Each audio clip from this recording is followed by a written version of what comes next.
اللہ تعالیٰ سے اجر و ثواب لینے کے لیے اور اس کے عذاب سے اپنے آپ کو محفوظ کرنے کا یہ بہترین اور آسان راستہ ہے کہ تقوی اختیار کیا جائے۔ اور اللہ عز و جلال نے اسی دن یہ اپنا فرمان نازل کیا تھا کہ آج میں نے اپنے دین کی نعمت تم پر مکمل کر دی ہے اور میں راضی ہو چکا ہوں اس دین کے ساتھ جس کو تم اختیار کرو گے اور پھر اس کے بعد میری رضا حاصل کرو گے۔ اور اسی اسلام کے 3 مراتب کو رسول اللہ صلی اللہ علیہ وسلم نے بھی بیان کیا ہے۔ وہ اسلام ہے اور ایمان ہے اور احسان ہے۔ اور احسان یہ ہے کہ عبادت اس خوبصورتی سے کی جائے کہ تم عبادت اللہ عز و جلال کی اس خوبصورتی سے کرو کہ تم اللہ عز و جلال کو دیکھ رہے ہو، اور اگر یہ تصور نہیں پیدا ہو سکا تو یہ یقین کرنا چاہیے کہ اللہ عز و جلال آپ کو دیکھ رہے ہیں۔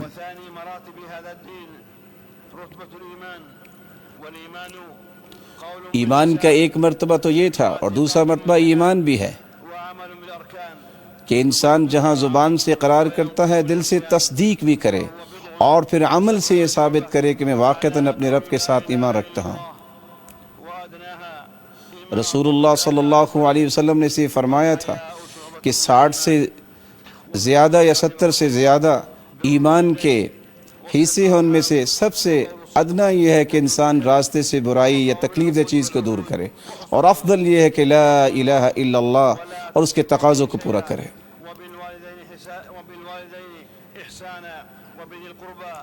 اور اللہ عز و جلال نے حکم یہ دیا ہے کہ اللہ عز و جلال کی عبادت کرو اور اپنے قریبیوں کا خیال کرو، والدین کے ساتھ احسان کرو، اپنے پڑوسیوں کا خیال کرو، اور آپ کی ملکیت میں جو لوگ ہیں غلاموں کے ساتھ اچھا برتاؤ کرو۔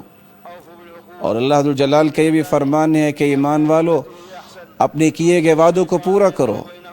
یہ تو شیطان ہے جو تمہارے درمیان دشمنی پیدا کرتا ہے، اور یہ یاد رکھنا چاہیے کہ شیطان تو تمہارا دشمن ہے، لیکن اللہ عز و جلال نے حکم دیا ہے کہ اگر آپ کسی برائی کا دفاع بھی کرتے ہیں تو اچھے انداز سے اس کا جواب دو، اور صبر کرنا اور برداشت کرنا یہ صرف ان لوگوں کو اللہ عز و جلال عطا کرتے ہیں جن کو اللہ عز و جلال نے بڑی عنایت سے نوازا ہوتا ہے۔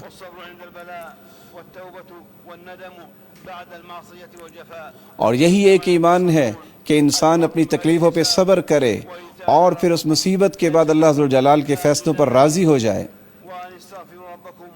اور اللہ عز و جلال کا یہ فرمان ہے کہ اپنے رب سے استغفار کرو کہ اللہ عز و جلال تمہیں جب تک زندہ رہو گے خوبصورت زندگی سے نوازیں گے۔ اور ارکان ایمان جو ہے وہ 6 ہیں۔ اللہ عز و جلال پر ایمان لانا، اس کے فرشتوں پر ایمان لانا، اس کی کتابوں پر ایمان لانا، اور آخرت کے دن پر ایمان لانا، اور تقدیر کی خیر اور شر کے ساتھ ایمان لانا، اور اللہ عز و جلال کی کتابوں پر اور انبیاء پر ایمان لانا۔ اللہ عز و جلال نے قرآن مجید میں بھی یہ فرمایا ہے، ایک مومن کو چاہیے کہ وہ تقدیر پر ایمان لائے اور اسے یقین کرنا چاہیے کہ اللہ نے جو فیصلہ کیا ہے وہ بہت خوبصورت فیصلہ ہے۔ اور یہی انسان کے لیے خوشخبری ہے کہ جب وہ ایمان کے ان پہلوؤں کو اختیار کرتا ہے تو دنیا کی زندگی بھی خوبصورت بنتی ہے اور جنت میں بھی اسے پاکیزہ زندگی نصیب ہوگی۔ لیکن اس کے لیے ضروری یہ ہے کہ اپنے ایمان میں کوئی آمیزش نہ کرے، جیسا کہ اللہ عز و جلال کا فرمان ہے کہ جو ایمان لائے اور ان نے شرک کی آمیزش نہیں کی یہی لوگ امن والے ہیں اور یہی ہدایت والے ہیں۔ امن بھی اللہ عز و جلال انہیں عطا کرتے ہیں۔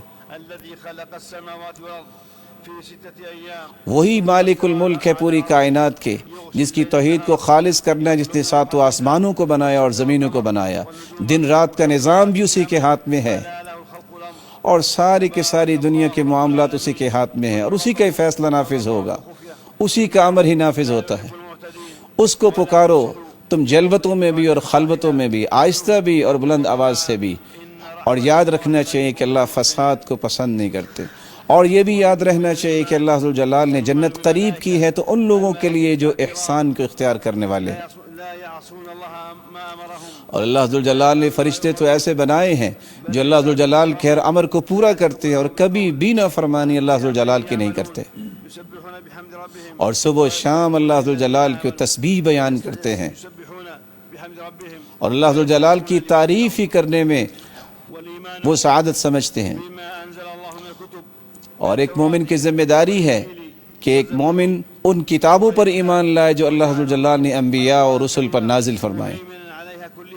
لیکن اللہ عز وجل نے ان تمام کتابوں میں سب سے مہیمن، سب سے عظیم کتاب قرآن مجید کو بنایا ہے. اللہ عز وجل کا فرمان ہے، یہ وہ کتاب ہے جو اللہ عز وجل نے حق کے ساتھ نازل کی، جس میں ہدایت بھی ہے لوگوں کے لیے.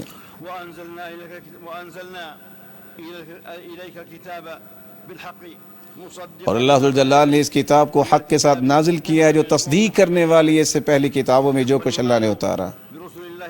اور اللہ عز وجل کے رسولوں کے ساتھ ایمان لانا یہ بھی ایمان کا ایک حصہ ہے اور رکن ہے. اور اس بات پر بھی ہمیں ایمان لانا ہے کہ جو انبیاء اور رسول شریعتیں لے کے آئی ہیں وہ برحق ہیں. وہ تمام شریعتیں اللہ عز وجل کا وہ قانون ہے جو قوم کو جس کی روشنی میں اپنی زندگی کے زاویوں کو درست کرنا ہے. اور اللہ عز وجل فرماتے ہیں جو لوگ رسولوں کی بات کو نہیں مانتے ایسے مجرموں سے ہم انتقام لیا کرتے ہیں. اور آخرت کے دن پر ایمان لانا بھی یہ ارکان ایمان میں سے ہے.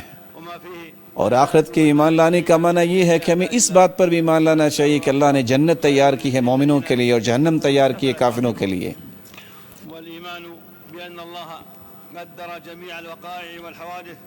اور تقدیر کا معنی یہ ہے کہ اللہ عز وجل نے اپنے وسیع علم کی روشنی میں پوری کائنات کے لیے تقدیریں اور اندازے لگائے ہیں کہ کیا ہوگا اور کیسے ہوگا یہ صرف اللہ عز وجل کے علم میں ہے. اللہ عز وجل نے ہر چیز کا ایک اندازہ لگایا ہے اور وہی اندازہ سچا ہے. اور اللہ عز وجل کے اندازوں پر ایمان لانے کا معنی یہ ہے کہ یہ اللہ عز وجل سے ہی سچی محبت کرنے والا ہے. اور اللہ عز وجل کے اس فیصلے کو قبول کرنا ہی اصل ایمان ہے. اور ایمان کی روح بھی یہ ہے کہ انسان تقدیر کو خوشی سے قبول کرے.